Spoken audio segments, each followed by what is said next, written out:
नमस्कार साथियों, स्वागत है आप सभी का एक बार फिर से पीवी क्लासेज में। साथियों, अपन चर्चा कर रहे थे इंटेलेक्चुअल डिसेबिलिटी के बारे में। इससे पहले आज अपन क्लास से पहले कुछ आपके डाउट और कमेंट थे, उनके बारे में भी चर्चा करेंगे। मैंने बताया था कि अगर आपको कोई भी प्रॉब्लम आती है, कोई भी डाउट रहता है तो आप हमें कमेंट कर सकते हो। बाकी वेबसाइट पे नंबर भी दिए हुए हैं, वहां से भी आप कॉल कर सकते हो और वहां से भी पूछ सकते हो। काफ़ी साथियों के कॉल आ रहे थे कि सर हमने कोर्स तो परचेज कर लिया है, क्या करें? हमें समझ नहीं आ रहा है, कुछ भी समझ नहीं आ रहा, कुछ भी दिख नहीं रहा, हम ज़ीरो से प्रिपरेशन कर रहे हैं। ठीक है? तो सबसे पहले उसी की बात कर लेते हैं, पहले क्लास बाद में अपन शुरू करेंगे। पहले जो-जो आपकी प्रॉब्लम्स है, उनकी बात कर लेते हैं। ठीक है? तो सबसे पहले तो ये पीवी क्लासेस की वेबसाइट है। ठीक है? आप सभी को क्या करना है, कैसे जाना है पीवी क्लासेस की वेबसाइट पे? क्रोम पे जाना है, क्रोम पे जाके पीवी क्लासेस सर्च करना है। ठीक है? सबसे पहले इस पे जाके क्लिक करना। ठीक है? यहाँ पे कोर्स की और इनकी सबके डिटेल्स दी हुई है। तो आल एग्जाम पे जब आप क्लिक करते हो तो या KVS NVS tier 2 special educator वाला कोर्स है, इस पे क्लिक करोगे। ठीक है?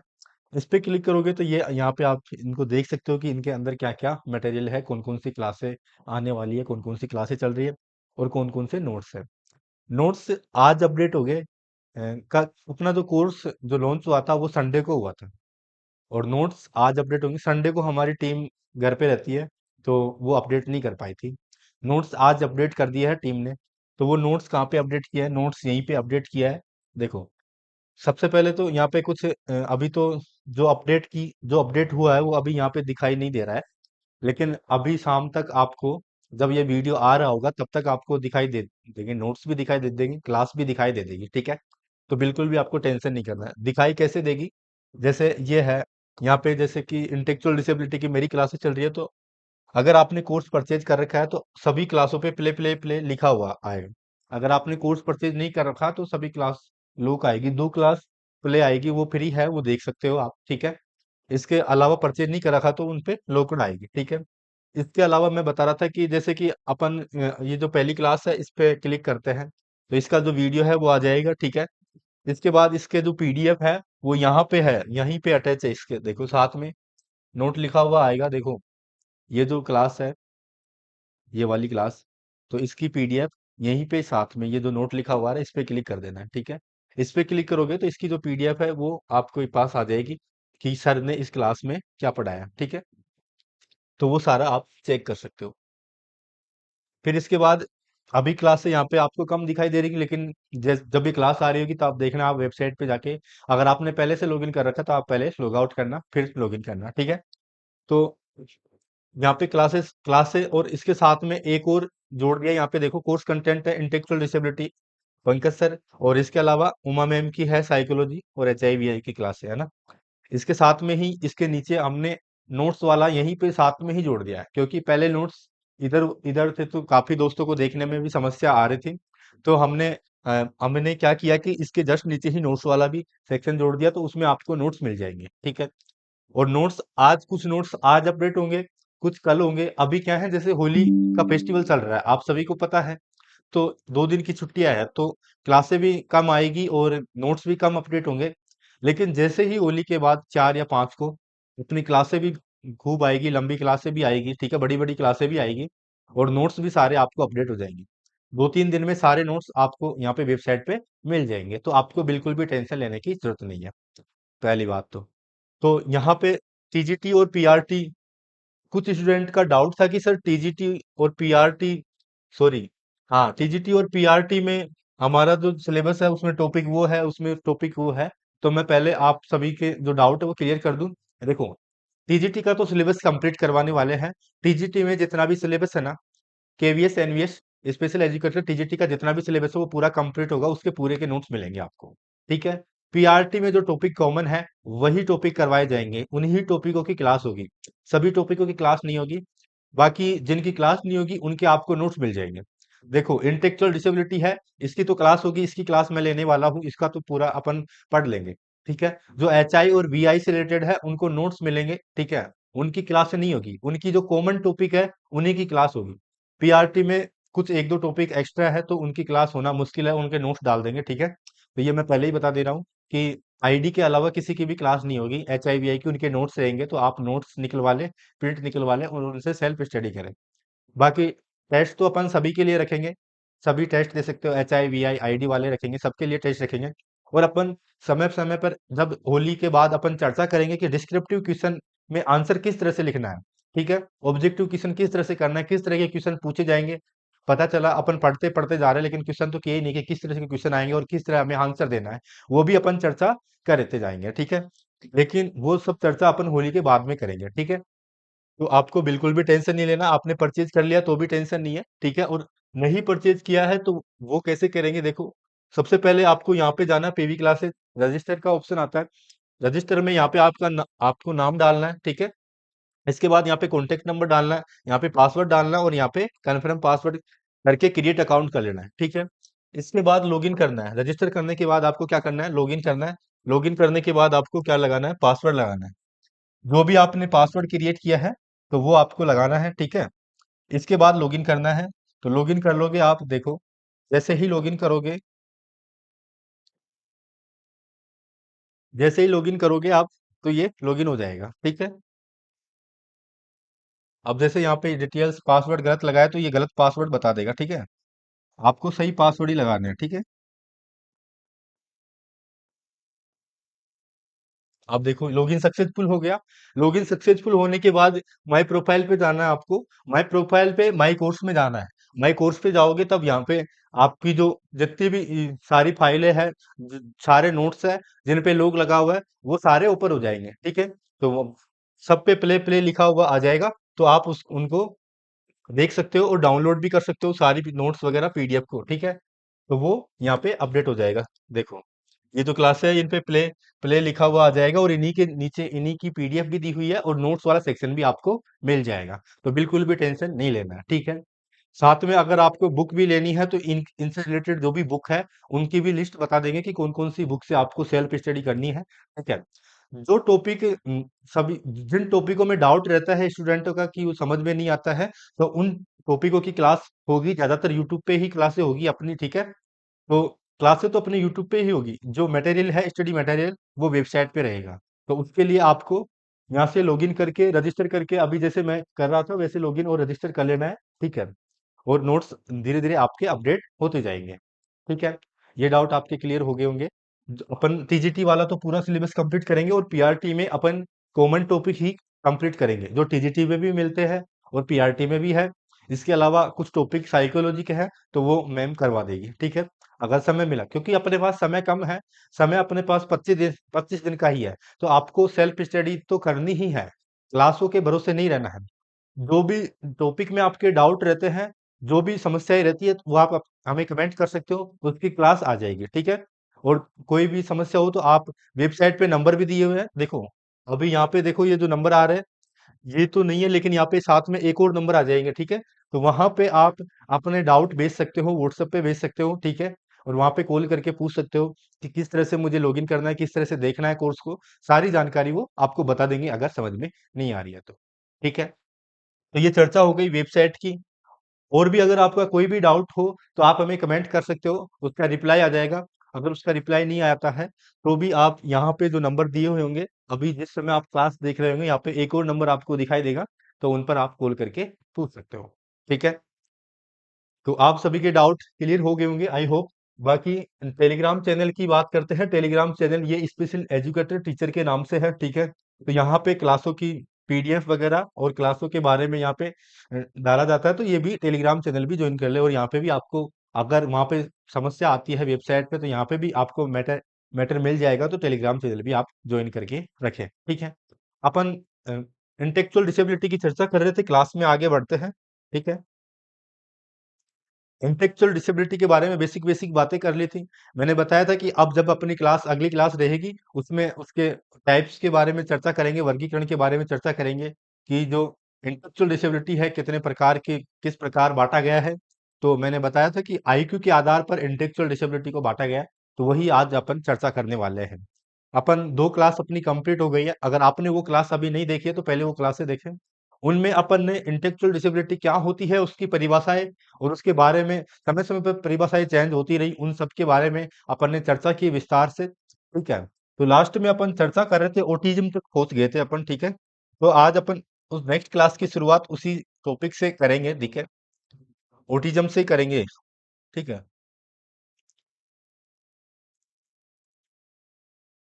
यहाँ तक अपन ने चर्चा कर ली थी कि जो अधिगम अक्षमताएं होती है वो कौन कौन सी होती है, ये मैं बता रहा था लास्ट क्लास में। ठीक है।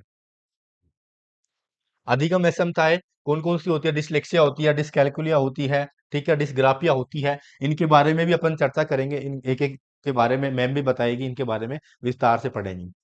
अब इसके बाद अपन ओटिज्म के बारे में पढ़ेंगे सबसे पहले, फिर इसके बाद वर्गीकरण पढ़ेंगे। ठीक है। तो ओटिज्म स्पेक्ट्रम विकार, सबसे पहले तो ये पता होना चाहिए आपसे, क्वेश्चन पूछ लिया जाए कि ओटिज्म स्पेक्ट्रम विकार कौन सी डिसेबिलिटी के अंतर्गत आता है, तो आपको पता होना चाहिए ये जो ओटिज्म है ये इंटेलेक्चुअल डिसेबिलिटी के अंतर्गत आता है। ठीक है। जो इंटेलेक्चुअल डिसेबिलिटी से है, आईडी से है, उनको टेंशन फ्री रहना है। उनके सारे नोट्स अपने वेबसाइट पे अपडेट हो जाएंगे। ठीक है। और क्लासें भी अपडेट हो जाएगी, वो यूट्यूब पे ही क्लासें रहने वाली है। ठीक है। क्लासें हमारी फ्री है, क्लासों का कोई भी चार्ज नहीं है। ठीक है।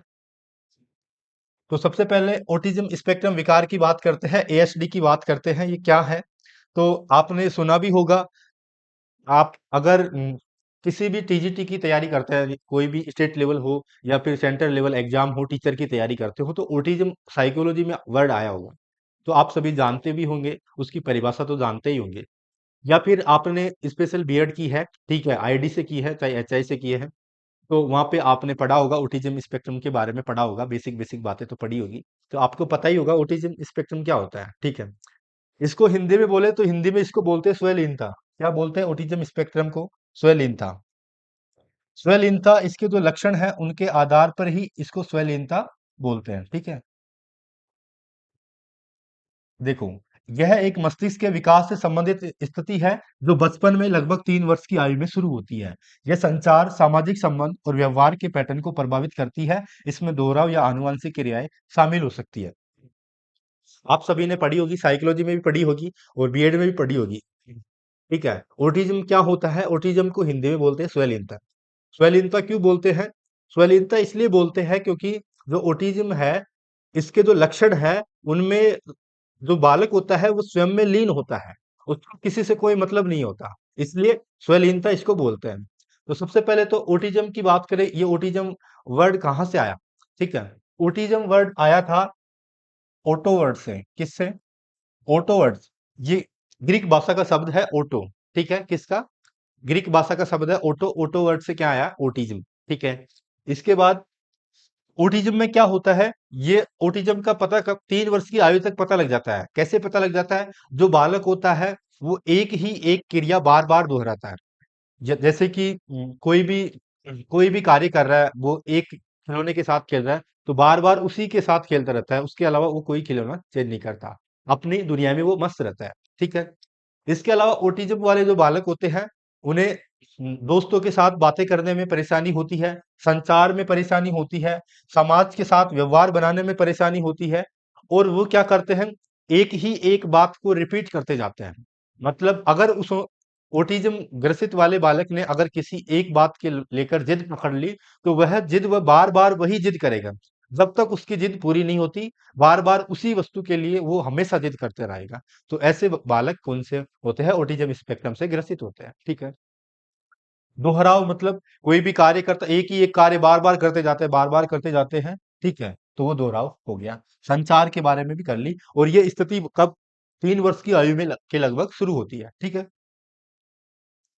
ये है जो छोटा बच्चा होता है उसका जो प्रोसेस है कि किस तरह से उसका विकास होता है। तो सबसे पहले 0 से 3 मंथ तक इस तरह से होता है, फिर उसके बाद 3 मंथ के बाद वो बैठना सीखता है। ठीक है। 4 से 6 मंथ में वो बैठना सीखता है, फिर इस तरह से चलना सीखता है।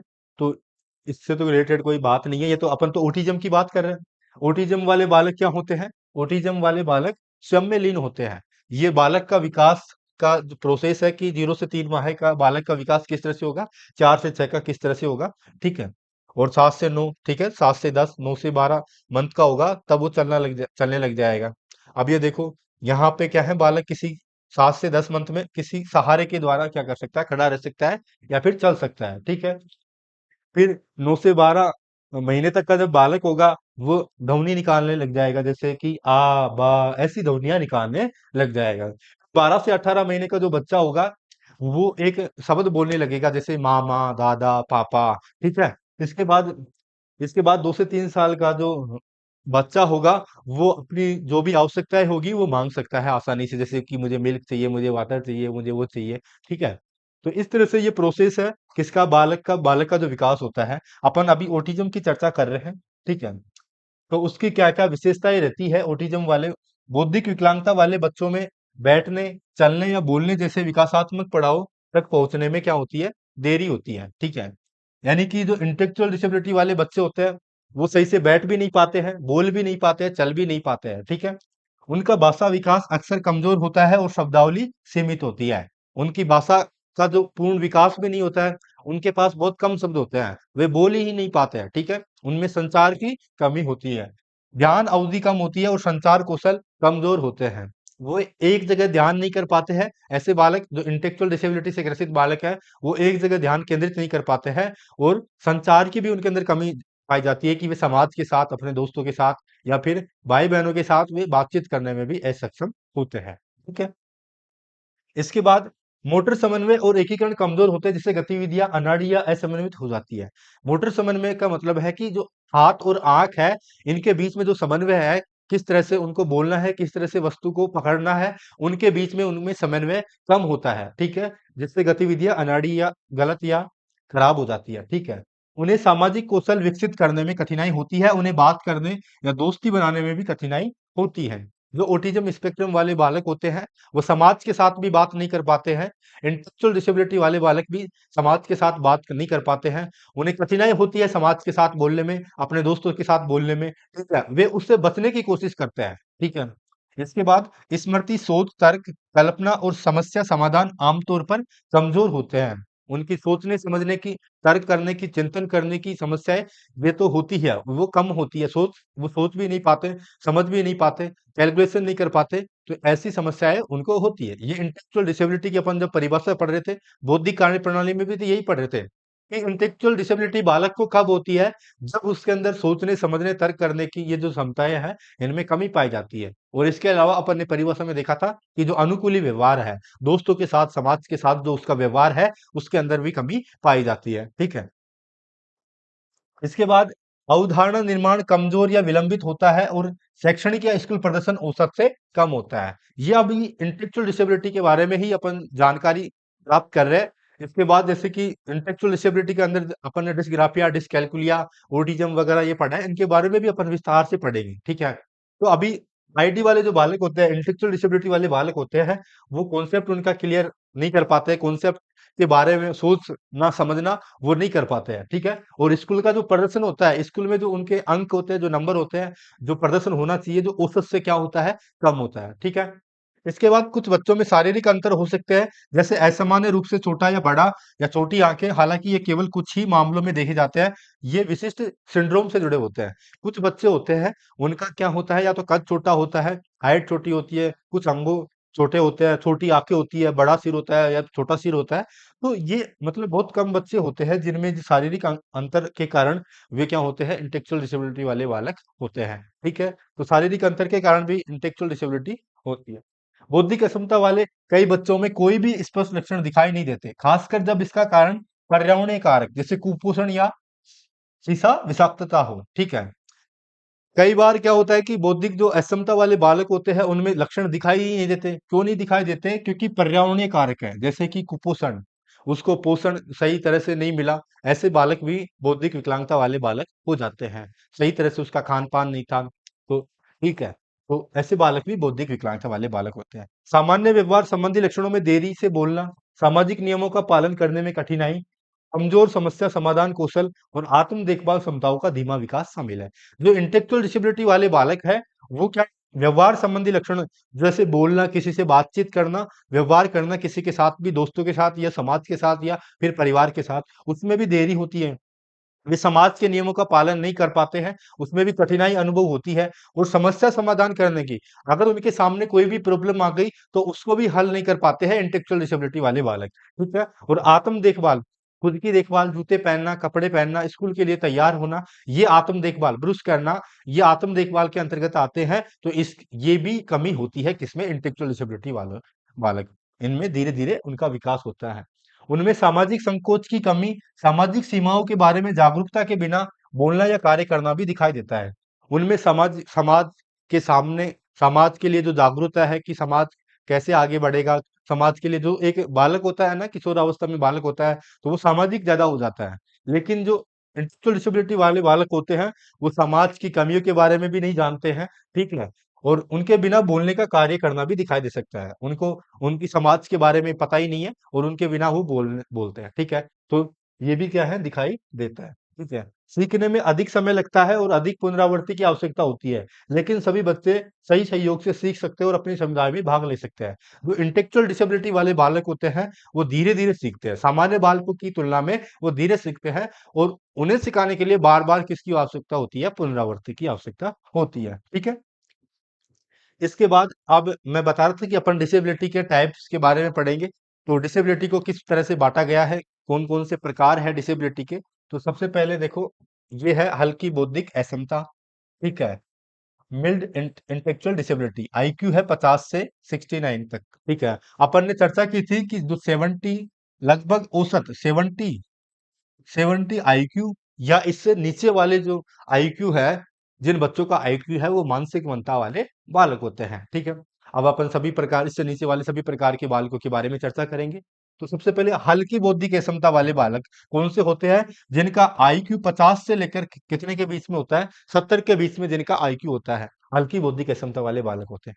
तो इनमें क्या होता है, अक्सर स्कूल जाने की उम्र तक इसका पता नहीं चलता। ऐसे बच्चे 9 से 12 वर्ष के स्तर तक के बुनियादी पढ़ना, लिखना और गणित सीख सकते हैं। वे आत्म देखभाल और व्यवहारिक कौशल विकसित कर सकते हैं तथा अक्सर वयस्क होने पर स्वतंत्र रूप से रह सकते हैं या काम कर सकते हैं। तो हल्की बौद्धिक क्षमता, जिनमें बहुत, हल्की का मतलब हो गया कि बहुत कम है उनमें बौद्धिक क्षमता। उनकी आईक्यू कितनी होती है, उनकी आईक्यू 50 से 70 के बीच में होती है। तो ऐसे बालकों का पता कब लगता है, ऐसे बालकों का पता 9 से 12 वर्ष के, 9 से 12 वर्ष की आयु तक उनके बारे में पता लगता है कि उनके अंदर हल्की बौद्धिक क्षमता है, ठीक है। और वे पढ़ना, लिखना, गणित सीख सकते हैं, ठीक है। आत्म देखभाल और व्यवहारिक कौशल भी विकसित कर सकते हैं तथा अक्सर वयस्क होने पर भी स्वतंत्र रूप से रह सकते हैं और काम भी कर सकते हैं। ये हल्की बौद्धिक क्षमता वाले बालक पढ़ना भी सीख सकते हैं, ठीक है। बाकी जो आत्म देखभाल है, व्यवहारिक कौशल है, समाज के साथ बात बात करना है, दोस्तों के साथ बात करना है, वो भी सीख सकते हैं और वो आसानी से अपना जीवन यापन कर सकते हैं, ठीक है। इसके बाद नेक्स्ट टाइप है मध्यम बौद्धिक विकलांगता, ठीक है, मॉडरेट इंटेलेक्चुअल डिसेबिलिटी। इनकी आईक्यू कितनी होती है, इनकी आईक्यू होती है 35 से 49 तक, ठीक है। अपन ने देखा 50 से लेकर 70 तक जो आईक्यू वाले होते हैं, वो हल्की बौद्धिक क्षमता होती है। और 35 से 49 तक जिनकी जो आईक्यू रहती है, वो मध्यम बौद्धिक विकलांगता होती है। आमतौर पर यह बचपन में ही स्पष्ट हो जाती है। बोलने में देरी आम होती है। ऐसे व्यक्ति बुनियादी स्वास्थ्य, सुरक्षा और दैनिक जीवन कौशल सीख सकते हैं, लेकिन उन्हें घर, स्कूल और कार्यस्थल पर नियमित सहायता की आवश्यकता होती है। वयस्क होने पर वे सहायता प्राप्त आवास में रह सकते हैं या संरक्षित कार्यस्थल पर काम कर सकते हैं, ठीक है। तो जो मध्यम बौद्धिक विकलांगता है, आईक्यू कितना रहेगा, 35 से 49 के बीच में। ये बचपन में ही पता लग जाता है, क्योंकि उनमें बोलने में क्या हो जाती है, देरी, बहुत देरी के बाद में वो बोल पाते हैं। ऐसे बुनियादी स्वास्थ्य, सुरक्षा और दैनिक जीवन कौशल सीख सकते हैं। वे दैनिक जीवन में जो कार्य करते हैं, दैनिक जीवन के कौशल सीख सकते हैं कि वो किसी भी प्रकार का कार्य सीख सकते हैं और उस वो कार्य कर सकते हैं। लेकिन उन्हें घर, स्कूल और कार्यस्थल पर नियमित सहायता की आवश्यकता होती है। घर पे भी और स्कूल पर भी, और का जो कार्यस्थल है वहां पे भी उनकी क्या सहायता की आवश्यकता होती है, ठीक है। इसके बाद वयस्क होने पर भी सहायता प्राप्त आवास में रह सकते हैं या सुरक्षित कार्यस्थलों पर काम कर सकते हैं। इसके बाद गंभीर और गहन बौद्धिक विकलांगता की बात करें, कि ऐसे बालक जिनमें गंभीर है, मतलब बहुत ज्यादा है, बौद्धिक विकलांगता गहन है, मतलब, ठीक है। तो ऐसे बालक कौन से बालक होते हैं, यह प्रारंभिक जीवन से ही स्पष्ट हो जाती है। ऐसे व्यक्तियों को आजीवन देखभाल और पर्यवेक्षण की आवश्यकता होती है। वे सीमित दैनिक गतिविधियां सीख सकते हैं, लेकिन अक्सर पूरी तरह से देखभाल करने वाले पर निर्भर रहते हैं। जो गंभीर और गहन बौद्धिक विकलांगता होती है, ये क्या होता है, प्रारंभिक मतलब शुरुआत से ही शुरू हो जाती है, ठीक है। ऐसे व्यक्ति को आजीवन देखभाल के लिए, ऐसे जो बालक होते हैं, जो व्यक्ति होते हैं, उनको आजीवन देखभाल के लिए किसकी सहायता की आवश्यकता होती है, अक्सर पूरी तरह से देखभाल करने वालों पर ही निर्भर रहते हैं, ठीक है। इसके बाद है जो कारण क्या है बौद्धिक अक्षमता के कारण, टाइप, सॉरी केस, टाइप्स तो अपन ने चर्चा कर ली, बौद्धिक अक्षमता के जो प्रकार थे। लेकिन बौद्धिक अक्षमता होती क्यों है, ठीक है। बौद्धिक अक्षमता आनुवांशिक, जन्म पूर्व, प्रसवकालीन और प्रसवोत्तर कारकों के कारण होती है। जो बौद्धिक अक्षमता है वो अनुवांशिक भी हो सकती है। अनुवांशिक कैसे? या तो माता पिता के अंदर बौद्धिक अक्षमता हो, ठीक है। इसके अलावा उसका बड़ा भाई में बौद्धिक अक्षमता हो, तो अनुवांशिक भी हो सकती है। अगर पहले की जो पीढ़ी है वो भी, उनके अंदर भी बौद्धिक अक्षमता है, तो ये श्योर है कि जो बच्चा होगा उनके अंदर भी बौद्धिक अक्षमता पाई जाएगी, ठीक है। जन्म पूर्व, जन्म से पूर्व भी हो सकती है। जन्म से पूर्व वो गर्भ में होता है, अगर वहां पे उसे समस्याएं हो रही है बालक को, तो भी वह बौद्धिक अक्षमता वाला बालक हो सकता है। फिर इसके बाद प्रसवकालीन, जिस समय प्रसव हो रहा है, जिस समय बच्चे का जन्म हो रहा है, उस समय भी अगर उसे कोई समस्या हुई, तो भी बालक बौद्धिक अक्षमता वाला बालक हो सकता है। प्रसवोत्तर कारकों के कारण भी हो सकती है, ठीक है। जो बच्चे का जन्म होता है, उसके संबंधित जो भी अगर कोई रीजन रह जाता है, तो उसके कारण भी उसकी बौद्धिक अक्षमता हो जाती है, ठीक है।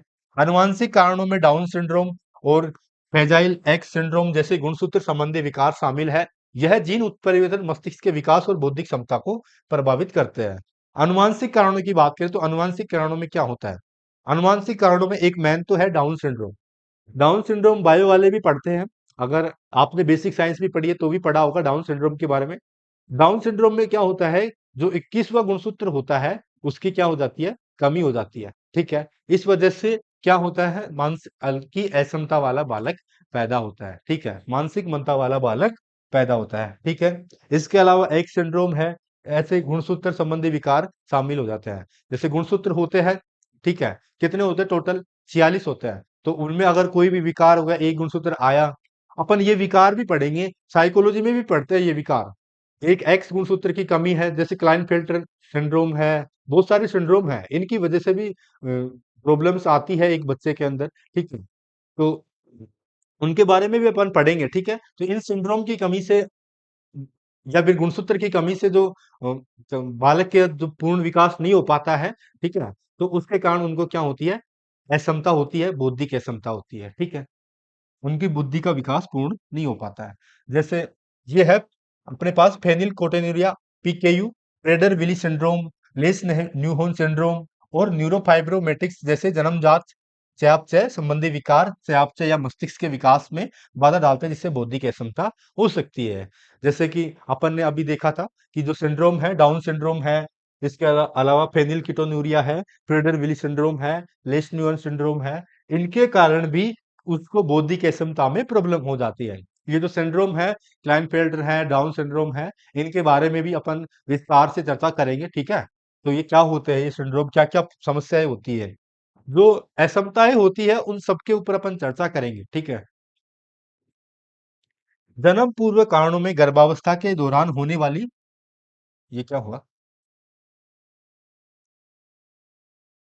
हम्म।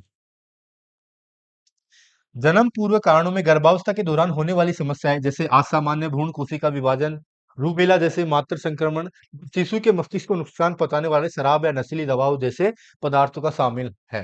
जन्म से पूर्व जब वो बच्चा गर्भ काल में होता है, तब क्या समस्याएं होती है?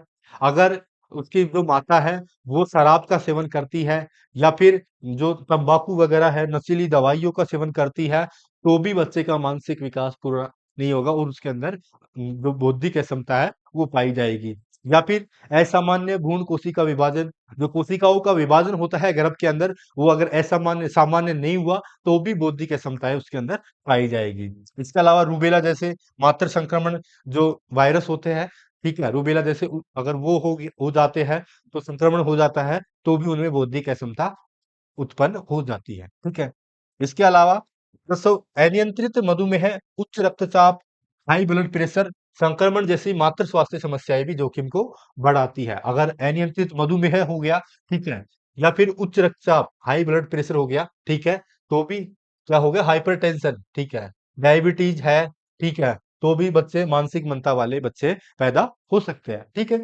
प्रसवकालीन कारणों में जन्म के समय होने वाली जटिलताएं जैसे ऑक्सीजन की कमी, एनोक्सिया, समय से पहले जन्म या जन्म के समय होने वाला आघात शामिल है जो मस्तिष्क को चोट पहुंचा सकता है। जिस समय बच्चे का जन्म हो रहा होता है यानी प्रसव हो रहा होता है, प्रसवकालीन समय बोलते हैं उसको, ठीक है। उस समय जो जटिलता है, जैसे क्या ऑक्सीजन की, अगर बच्चे को सही तरीके से ऑक्सीजन नहीं मिली, ऑक्सीजन की कमी हो गई, जिसको ऑक्सीजन की कमी जहाँ पे होती है उसको एनोक्सिया बोलते हैं, ठीक है। कई बार अगर क्वेश्चन पूछ ले कि एनोक्सिया किसको बोलते हैं, ऑक्सीजन की कमी होती है उसको एनोक्सिया बोलते हैं। या फिर समय से पहले जन्म, 9 महीने से पहले समय आया ही नहीं बच्चे का और उससे पहले उसका जन्म हो गया, या फिर समय के जन्म के समय होने वाला आघात, जन्म के जब बच्चे का जन्म हो रहा है उस समय अगर उसको कोई चोट लग गई, उस वजह से भी मस्तिष्क को चोट पहुंच जाती है, और मस्तिष्क को चोट पहुंच गई ना जन्म के समय, तो भी वो मानसिक मंता वाला यानी बौद्धिक क्षमता वाला बालक हो सकता है, ठीक है। इसके बाद प्रसवोत्तर कारणों में मस्तिष्क संक्रमण, ये देखो, मेनिंजाइटिस, एन्सेफेलाइटिस, सिर की चोटें, कुपोषण, सीसा या पारा जैसे हानिकारक पदार्थों के संपर्क में आना तथा बचपन में गंभीर उपेक्षा शामिल है। तो प्रसव प्रसव के बाद में क्या होता है, जो मस्तिष्क में अगर संक्रमण हो गया या फिर उसके सिर को चोट लग गई, कुपोषण, उसको सही तरह से खाने के लिए पोषक पदार्थ नहीं दिए गए हैं, माता का दूध नहीं सही तरीके से नहीं पिलाया गया है, तो भी उस बच्चे का पूरा विकास नहीं होगा, ठीक है। और उसके क्या, मस्तिष्क में अक्षमता पाई जाएगी, बौद्धिक अक्षमता वाला बच्चा हो जाएगा। गर्भावस्था के दौरान गंभीर आयोडीन की कमी जैसे पर्यावरणीय कारक भी रोकी जा सकने वाली बौद्धिक अक्षमता का कारण बन सकता है। अगर गर्भावस्था के दौरान क्या है, गर्भावस्था के दौरान आयोडीन की जो कमी हो गई माता को, जैसे पर्यावरणीय कारक है कि अच्छी डाइट नहीं है, अच्छा खाना नहीं खाते हैं, मतलब नशीली पदार्थ, नशीली शराब इनका सेवन करते हैं, तो भी समस्याएं होगी, ठीक है। तो समय समय पर जांच करवाते रहना चाहिए, और जो भी कमियां होती है, विटामिन की कमी है, पोषण की कमी है, तो वो पदार्थों को डॉक्टर के अनुसार सेवन करते रहना चाहिए, ठीक है। इसके बाद नेक्स्ट है प्रारंभिक,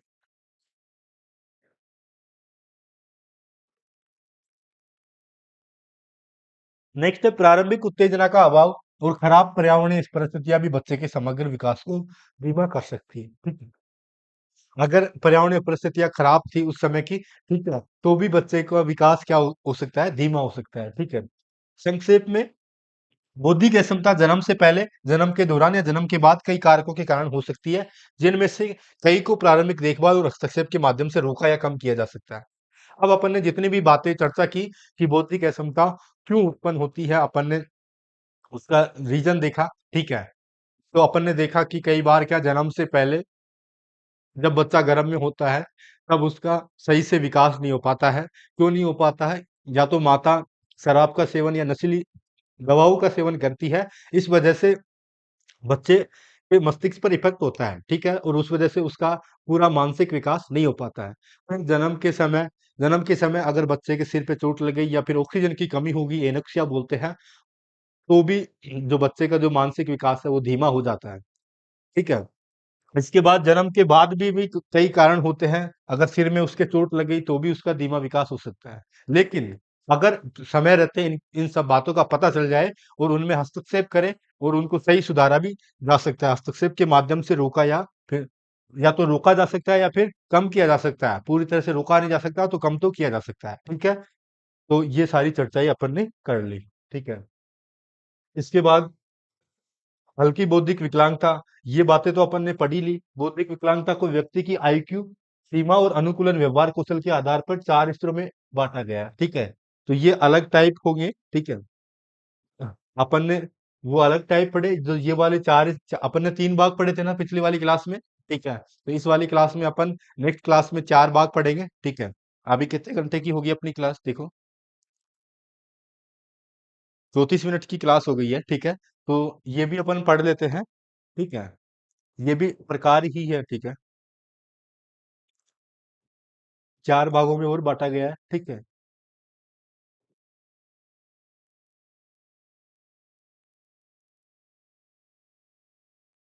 रोकथाम से पहले अपन टाइप्स की चर्चा कर देते हैं इसी क्लास में, ठीक है। ये देखो, ये अपन ने अभी पिछली पिछली स्लाइड में भी चर्चा की थी कि हल्की बौद्धिक अक्षमता वाले बालकों का आईक्यू लगभग कितना अपन ने देखा था पहले, कितना देखा था, 50 से 69, कितना पिछली क्लास में नहीं, इसी क्लास में अपन ने देखा था कि आईक्यू कितना था, 50 से 69। ठीक है। इसमें है लगभग 55 से 70 के बीच जो आईक्यू होता है वो हल्की बौद्धिक विकलांगता वाले बालक होते हैं। बच्चा अपने साथियों की तुलना में धीमी गति से सीखता है और उस स्कूल के काम स्वतंत्रता या सामाजिक कौशल में कठिनाई हो सकती है, लेकिन अक्सर कुछ सहायता के साथ वह अर्ध स्वतंत्र रूप से रह सकता है। ठीक है। तो इसमें अपन ने देखा था कि ऐसे बालक क्या होते हैं, सीख सकते हैं। ठीक है। हल्की बौद्धिक क्षमता उनमें बहुत कम होती है, उनमें बौद्धिक क्षमता। ठीक है। तो वे धीमी गति से सीखते हैं और स्कूल के काम स्वतंत्रता या सामाजिक कौशल में उनको कठिनाई होती है, उनको थोड़ी बहुत कठिनाई होती है, तो उनमें अपन सुधार कर सकते हैं हस्तक्षेप के द्वारा। ठीक है। इसके अलावा मध्यम बौद्धिक विकलांगता। ठीक है। बुद्धि लब्धि इसमें कितनी है, 40 से 55 के बीच में। ठीक है। बच्चों को सीखने और दैनिक जीवन कौशल में ध्यान देने योग्य देरी होती है और उसे व्यक्तिगत देखभाल, सीखने तथा सामाजिक गतिविधियों के लिए नियमित सहायता की आवश्यकता होती है। जो मध्यम बौद्धिक विकलांगता वाले बालक होते हैं, उनको नियमित डेली देखभाल की क्या होती है, आवश्यकता होती है। ठीक है। ऐसे बच्चों को क्या करना है, दैनिक जीवन कौशल में ध्यान देने योग्य देरी होती है। जो जो दैनिक जीवन कौशल है, जो कार्य है, उनको क्या है, धीरे धीरे कर पाता है, उनको धीरे धीरे समझ पाता है। ठीक है। फिर इसके बाद है गंभीर बौद्धिक असमता। बुद्धि लब्धि आईक्यू लगभग 25 से 40 के बीच में होता है गंभीर बच्चों। बच्चे के विकास के सभी क्षेत्र में गंभीर देरी होती है और उसे दैनिक गतिविधियों के लिए निरंतर पर्यवेक्षण और सहायता की आवश्यकता होती है। ठीक है। इसके बाद है लास्ट में गहन बौद्धिक क्षमता। बुद्धि लब्धि आईक्यू 25 से कम। ऐसे बालक कौन से होंगे, गहन बौद्धिक क्षमता वाले बालक होंगे। बच्चे की समझ संचार क्षमताएं बहुत ही सीमित होती है और वह देखभाल तथा दैनिक आवश्यकताओं के लिए पूरी तरह दूसरों पर निर्भर करता है। ये जो चार प्रकार है, और पिछली क्लास वो पिछले स्लाइड में भी अपन ने देखा था, तीन प्रकार लगभग लगभग सेम ही है, थोड़ा बहुत अंतर है, वही बात है। अगर जो गहन बौद्धिक क्षमता वाले बालकों में अपन ने देखा था पिछली स्लाइड में कि ऐसे बालकों को हमेशा के लिए देखभाल की आवश्यकता होती है। ठीक है। इसके अलावा इसमें भी, यहाँ पे भी अपन यहाँ देख रहे हैं कि ये पूरी तरह से दूसरों पर डिपेंड रहते हैं, गहन बौद्धिक क्षमता वाले बालक। ठीक है।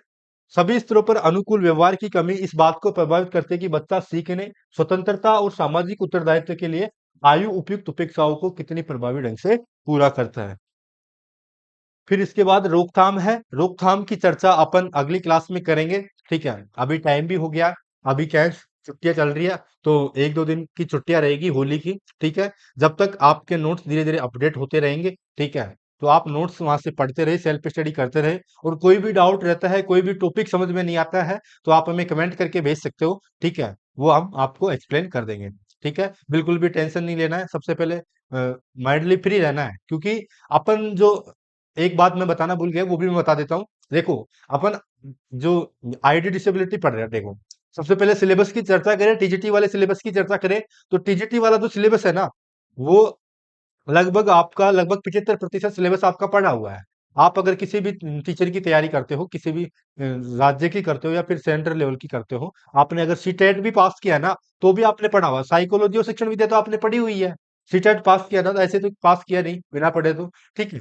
तो वो तो पढ़ा हुआ ही है आपका लगभग 75%, तो 25% आपको पढ़ना है। बाकी तो टेंशन नहीं करना है, बिल्कुल भी। नोट्स वहां पे डाल दिए, नोट्स आप डाउनलोड करो और पढ़ो, सेल्फ स्टडी नोट्स को निकलवा लो। ठीक है। बाकी कोई भी अगर डाउट रहता है तो आप हमें कमेंट कर सकते हो। धन्यवाद। जय हिंद, जय भारत।